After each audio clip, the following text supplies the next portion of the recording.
हमारा नमस्कार, शुक्रिया, अभिनंदन, आभार। देखो दोस्तों, हमें हमेशा उन लोगों के आभारी रहना चाहिए जिनकी वजह से हमें इतना पवित्र प्लेटफ़ॉर्म मिला।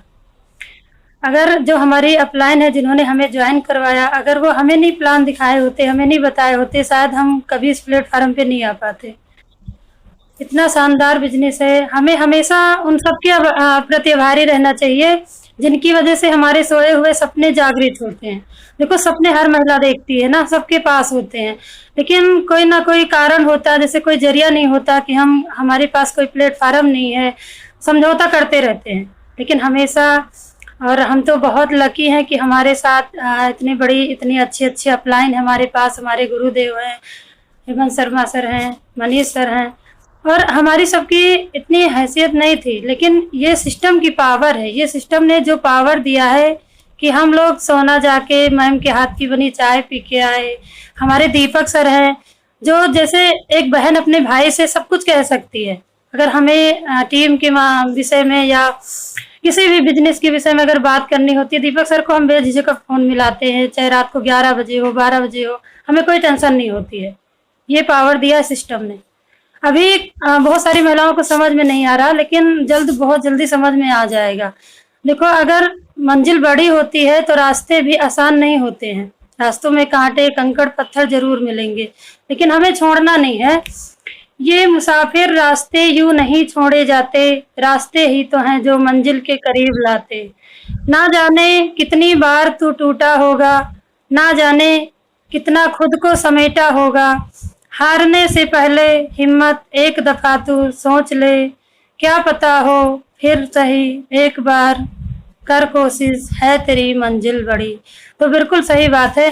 देखो अगर हमें जैसे कोई टारगेट है या बिज़नेस है या कोई रुकावट आ रही है, जो कंकड़ पत्थर जो हम लोग फील्ड में निकलते हैं, बहुत सारी ना सुनते हैं ना, हमें उनसे घबराना नहीं है। हमें हिम्मत नहीं हारनी है, हमें अपने जुनून के साथ, अपनी लगन के साथ हमें काम करते रहना है। अगर मंजिल बड़ी है तो ये सब झेलना पड़ेगा। मैंने बुक पढ़ा था, बुक में लिखा था कि जब तक इंसान को संघर्ष करने का मौका नहीं मिलेगा, जब तक वो सीख नहीं सकता।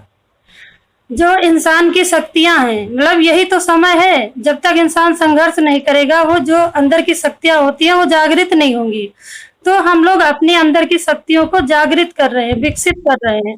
जितना संघर्ष करना है उतना हम लोग कर सकते हैं। देखो जैसे हम लोग सोचते हैं शिक्षा केवल स्कूल में है, कॉलेज में, मंदिर में, गुरुद्वारे में, लेकिन हमने जो बुक पढ़ा, बुक में कि सबसे बड़ा जो गुरु ज्ञान होता है वो संघर्ष में होता है। जब जीवन में संघर्ष आता है, सबसे बड़ा गुरु ज्ञान वहाँ से मिलता है।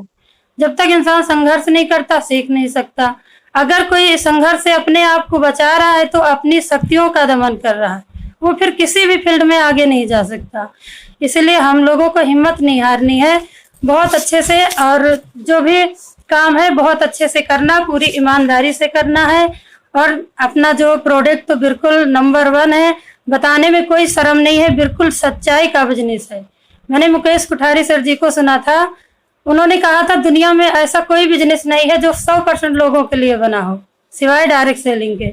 तो बिल्कुल सही बात है, हम लोग इतने लकी हैं, ऐसे बिजनेस में, ऐसे सिस्टम में आए हैं कि हर किसी को हम बता सकते हैं। अगर कोई हमारे साथ काम करना भी चाहे तो बता सकते हैं। अगर कोई सोचे कि हम डॉक्टरी लाइन में जाना चाहते हैं तो उनके पास एजुकेशन होनी चाहिए, इतनी पावर होनी चाहिए।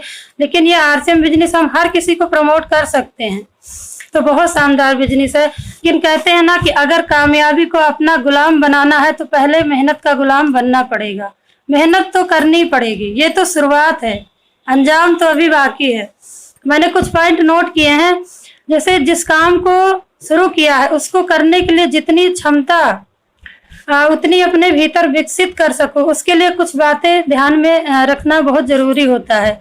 जैसे हम लोग जब तक सीख नहीं सकते, मैंने एक वीडियो सुना था, उसमें कहते हैं जब तक जीवित रहना, जब तक सीखना है। ये दुनिया एक जिम है और यहाँ हम सब अपने आप को मजबूत बनाने आए हैं। तो बिल्कुल हमें हमेशा सीखते रहना चाहिए, और सीखने के लिए हमारे पास इतना बेहतरीन प्लेटफार्म है, इतना अच्छा प्लेटफार्म है।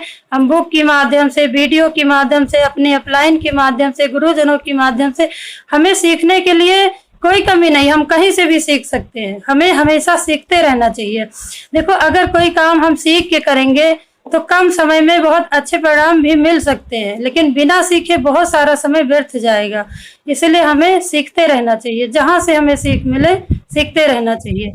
अगर जो काम हम कर रहे हैं अगर सीखने के लिए तैयार हैं तो उस काम के प्रति हमें संकल्पित रहना है। जब तक हम संकल्प के साथ वो काम नहीं करेंगे फिर कोई भी परिस्थितियां हमें विचलित कर देंगी। जब संकल्प नहीं रहेगा, हम इधर उधर, अगर हमारा कोई टारगेट नहीं होगा, कोई संकल्प नहीं होगा तो हम इधर उधर भागते रहेंगे, भटकते रहेंगे। इसलिए अगर हमें कोई काम करना है तो संकल्पित होकर काम करना, संकल्पित हो जाना उसके प्रति। बिल्कुल उतार चढ़ाव तो जीवन में होते रहते, ये तो जीवन का नियम है, उतार चढ़ाव तो होना ही होना है, लेकिन हमें हारना नहीं है। हमारे गुरुदेव जी मनीष कालरा जी कहते हैं, मंजिल मिले ना मिले ये मुकद्दर की बात है, लेकिन हम कोशिश भी ना करें ये गलत बात है। हमें हमेशा कोशिश करते रहना चाहिए, लगातार कोशिश करते रहना चाहिए, और कोशिश ऐसी करते रहना चाहिए, ऐसा प्रयास होना चाहिए जिसमें निरंतरता हो, जो लगातार हो। ऐसा नहीं है जैसे हमें खरगोश की चाल नहीं चलना, हमें छलांग नहीं लगानी है, हमें कछुए की चाल को स्वीकार करना है। देखो हमें एक्सीडेंटल ग्रोथ नहीं चाहिए, हमें परमानेंट ग्रोथ चाहिए। हम सब परमानेंट ग्रोथ के लिए काम कर रहे हैं। अगर हमें एक्सीडेंटल ग्रोथ चाहिए तो हम पैसा कहीं से भी कमा सकते, किसी भी फील्ड से कमा सकते, लेकिन इस फील्ड में जो मान सम्मान, पैसा, दौलत, शोहरत सब है परमानेंट के लिए है, अनलिमिटेड है, इसमें कोई लिमिट नहीं है कितना मिलेगा। इसलिए हमें घबराना नहीं है। अगर हमारी ग्रोथ थोड़ा सा धीमी है, रफ्तार अभी धीमी है, तो हमें घबराना नहीं है। अगर कछुए की चाल हमें चलना पड़े तो हमें स्वीकार, हमें कोई दिक्कत नहीं है, क्योंकि कछुए की चाल में ही परमानेंट ग्रोथ मिलेगी। हमें खरगोश की चाल को नहीं स्वीकार करना है। हम अगर किसी काम के प्रति संकल्पित हो गए हैं तो फिर हमें योजना बनानी है, हमें योजना बना के काम करना होगा। देखो ऐसे जैसे हम ये सोचे कि हमारी बहुत बड़ी टीम हो जाए, हमारा बिजनेस अच्छा आने लगे, वो आसानी से आने लगे, फिर हम तैयारी कर लेंगे तो हमारा बिजनेस कभी नहीं बड़ा होगा, हमारी टीम कभी बड़ी नहीं होगी। इसलिए हमें योजना पहले बनानी, हमें कार्य कैसे करना। योजना बनाने के लिए हमारे पास गुरुजन हैं, हमारी बहुत सारी अपलाइन है जो सफल हो चुके हैं, हमें उनसे सीखना चाहिए, हमें वहाँ से जानकारी लेनी चाहिए। और डायरेक्ट सेलिंग की जो एजुकेशन है उसके लिए तो कोई पैसा भी नहीं लगता, अभी बिल्कुल फ्री में। हम किसी भी अपलाइन के पास अगर हम फोन मिलाएंगे तो हमें जानकारी ही मिलेगी, बहुत कुछ सीखने को मिलेगा। तो हमें योजना बना के काम करना चाहिए। उसके बाद हमें तैयारी भरपूर करके काम करना चाहिए। अगर हम किसी के घर प्लान दिखाने गए, हमें ये नहीं पता हमें किस विषय में बात करनी है, हम वहाँ क्या बताएंगे जाके, उतनी एक्साइटमेंट नहीं होगी फिर हमारे अंदर फिर निराशा का भाव रहेगा। मैं सोचूंगी मैं क्या बताऊं, क्या प्लान बताऊं, प्रोडक्ट की जानकारी दूं या मैं प्लान बताऊं। इसलिए पहले तैयारी करके, मैं जब होम मीटिंग करने जाना होता है तो उसके पहले हमें ये जरूर सोचना कि हमें जाके वहाँ क्या बोलना है। आज मैंने भी एक भाभी जी से बात की हूँ, भी 7:30 बजे का टाइम दिया उन्होंने, और मैंने अपना बैग बिल्कुल पैक कर लिया। मुझे ये नहीं पता उनको क्या प्रोडक्ट पसंद आएगा, लेकिन मुझे अपनी पूरी तैयारी करनी है। इसलिए हमें पूरी तैयारी करके ही काम करना है। फिर उत्साह होना चाहिए। हम जिस चीज़ की वहाँ जानकारी देते हैं, प्रोडक्ट की, बिजनेस की, अपनी टीम की, हर एक चीज़, हर एक महिला अगर जब मिलती है ना तो बहुत सारी बातें होती हैं, तो उत्साह होना चाहिए। जो भी बात करे उसमें उत्साह होना चाहिए। उसको ये ना लगे कि ये तो इस काम में बिल्कुल खुश नहीं है, ये तो निराशा का भाव है और हमें बता रही हैं बिजनेस। इसलिए फिर उत्साह होना चाहिए। जो चीज़ हम बताएं, प्रोडक्ट, प्लान, बिजनेस जो भी बताएं, हमें उत्साहित होना है, उत्साहित होकर बताना है। उसके बाद संतुलन, अपना संतुलन बनाए रखना है। वहाँ हमें डगमगाना नहीं है, वहाँ हमें घबराना नहीं है, हमें झूठ नहीं बोलना है। नहीं बस आप ज्वाइनिंग डाल ही दो, बहुत अच्छा बिजनेस है, आप रातों रात करोड़पति बन जाएंगे, ऐसा नहीं करना। हमें अपना संतुलन बनाए रखना है कि हमें भी टाइम लगा है समझने में। मैंने भी इतने दिनों से मैं सीख रही हूँ और सीखती रहूंगी। जब तक इसमें रहूंगी मैं सीखती रहूंगी, और हर कोई सीख कर ही आगे बढ़ सकता है। अगर कोई ये सोचे कि नहीं हम रातों रात अमीर बन जाएंगे इसमें, तो वो नहीं करना है। अपना भी संतुलन बनाए रखना है और सामने वाले का भी संतुलन सही रखना है। बस आज मैंने इतने पॉइंट नोट किए थे, और अंत में मैं यही कहूँगी कि मत करो मतलब मत कोशिश करो मुझ जैसा बनने का। आप जैसे भी हो अपनी मेहनत के बल पे इतने बड़े बन जाओ कि लोग आपको ब्लॉग नहीं सर्च करें। Thank you. जय हिंद, जय आरसीएम।